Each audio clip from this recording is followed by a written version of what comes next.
Hello' বন্ধু বান্ধৱীসকল, আশা কৰোঁ আপোনালোক সকলোৱে ভালে আছে। আপোনালোকলৈ আনিব বিচাৰিছোঁ এটা নতুন চাকৰিৰ খবৰ। বি বৰুৱা কেঞ্চাৰ ইনষ্টিটিউট, যিটো গুৱাহাটীত আছে আমাৰ গোপীনাথ নগৰত, তাতে ওলাইছে কেইটামান চাকৰিৰ পোষ্ট। ইয়াতে এপ্লাই কৰাৰ লাষ্ট ডেট হৈছে 16 মে 2026।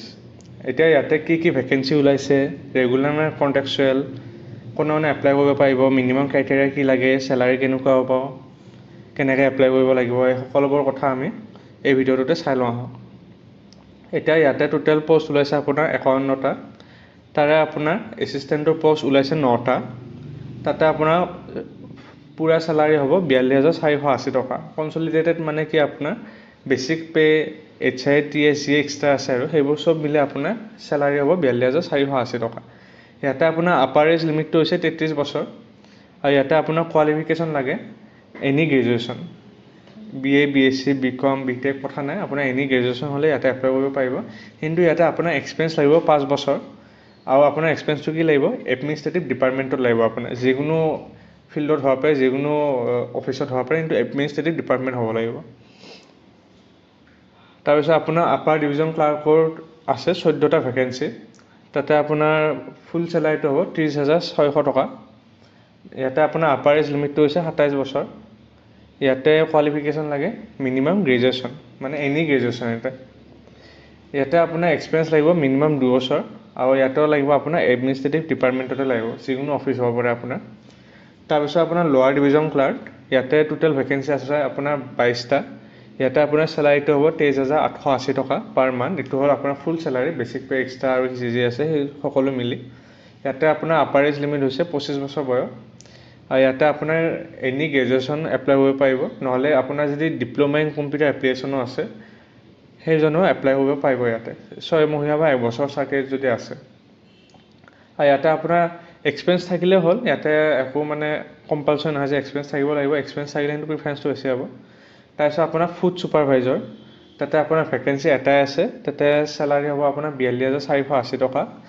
এজ লিমিটটো আপোনাৰ 30 বছৰ বয়স, আপাৰ এজ লিমিট। কোৱালিফিকেশ্যন আপোনাৰ লাগিব গ্ৰেজুৱেশ্যন ইন হোটেল মেনেজমেণ্ট বা কেটাৰিং টেকন'লজি আৰু আপোনাৰ ইয়াতে এক্সপিৰিয়েঞ্চ লাগিব 1 বছৰ এই চেম ফিল্ডতে। তাৰপিছত আপোনাৰ কিটচেন ছুপাৰভাইজাৰ আছে, তাতে আছে এটা ভেকেঞ্চি। আপোনাৰ তাতে চেলাৰীটো হ'ব 42,480 টকা, আপাৰ এজ লিমিট 30 বছৰ বয়স আৰু আপোনাৰ গ্ৰেজুৱেশ্যন লাগিব আকৌ চেম হোটেল মেনেজমেণ্ট এণ্ড কেটাৰিং টেকন'লজিতে লাগিব আৰু এক্সপিৰিয়েঞ্চ চেম 1 বছৰে লাগিব। তাৰপিছত আপোনাৰ আছে কুক এ মানে এইটো আপোনাৰ আপাৰ গ্ৰেডৰ হয় কুকটো। ইয়াতে ভেকেঞ্চিও আছে আপোনাৰ 2টা। তাৰপিছত আপোনাৰ চেলাৰী হ'ব 23,880 টকা। ইয়াতে আপাৰ এজ লিমিটটো হৈছে আপোনাৰ 25 বছৰ বয়স। ইয়াতে কোৱালিফিকেশ্যন কি লাগে, আপুনি ক্লাছ 10 পাছ কৰিলে হ'ল আৰু আপোনাৰ যদি চাৰ্টিফিকেট আছে ফুড প্ৰডাকশ্যন বা বেকাৰী বা কুকাৰী, সেইটো চাৰ্টিফিকেট থাকিলে আপুনি ইয়াতে এপ্লাই কৰিব পাৰিব। আৰু সেই চাৰ্টিফিকেটখন কিন্তু কম্পালচৰি ৰাখি দিছে, সেই চাৰ্টিফিকেটখন নাই যদি আপুনি এপ্লাই কৰিব নোৱাৰে, চাৰ্টিফিকেটখন লাগিবই। তাৰপিছত আপোনাৰ 1 বছৰৰ এক্সপিৰিয়েঞ্চ লাগিব চেম কামতে আপোনাৰ। তাৰপিছত আপোনাৰ ড্ৰাইভাৰৰ ভেকেঞ্চি আছে 2টা। চেলাৰী হ'ব আপোনাৰ 23,880 টকা আৰু ইয়াৰে আপাৰ এজ লিমিট হৈছে আপোনাৰ 28 বছৰ। ইয়াতে এক্সপিৰিয়েঞ্চ লাগিব আপোনাৰ 1 বছৰ ড্ৰাইভিঙৰ এক্সপিৰিয়েঞ্চ আৰু আপোনাৰ সেই ড্ৰাইভিঙৰ হিষ্ট্ৰীত যাতে এক্সিডেণ্ট এটাও নাই 1 বছৰত।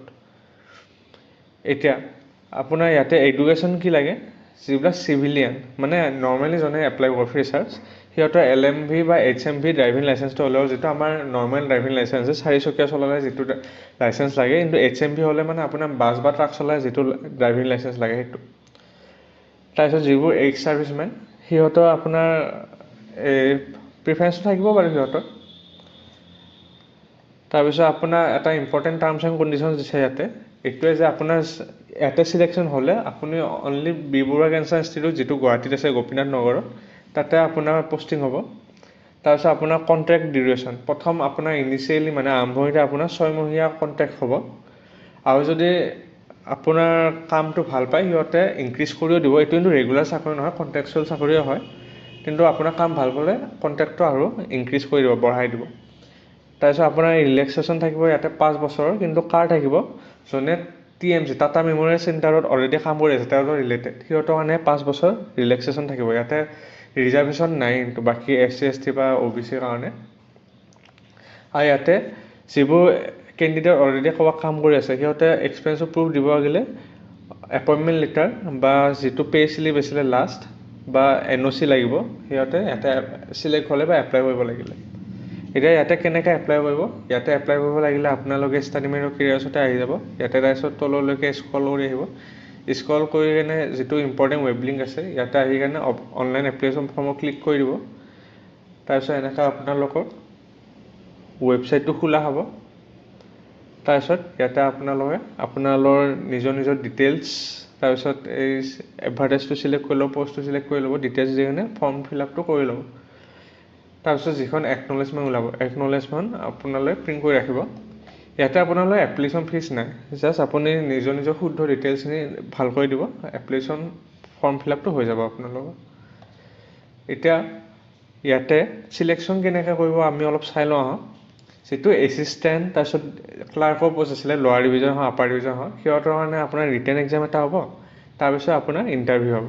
আৰু যিবিলাক ফুড ছুপাৰভাইজাৰ, কিটচেন ছুপাৰভাইজাৰ বা কুক আছিলে, সিহঁতৰ কাৰণে ডাইৰেক্ট ইণ্টাৰভিউ হ'ব, মানে ফেচ টু ফেচ ইণ্টাৰভিউ হ'ব। আৰু ড্ৰাইভাৰৰ কাৰণে ডাইৰেক্ট স্কিল টেষ্টে হ'ব, ড্ৰাইভিং স্কিল টেষ্টে হ'ব।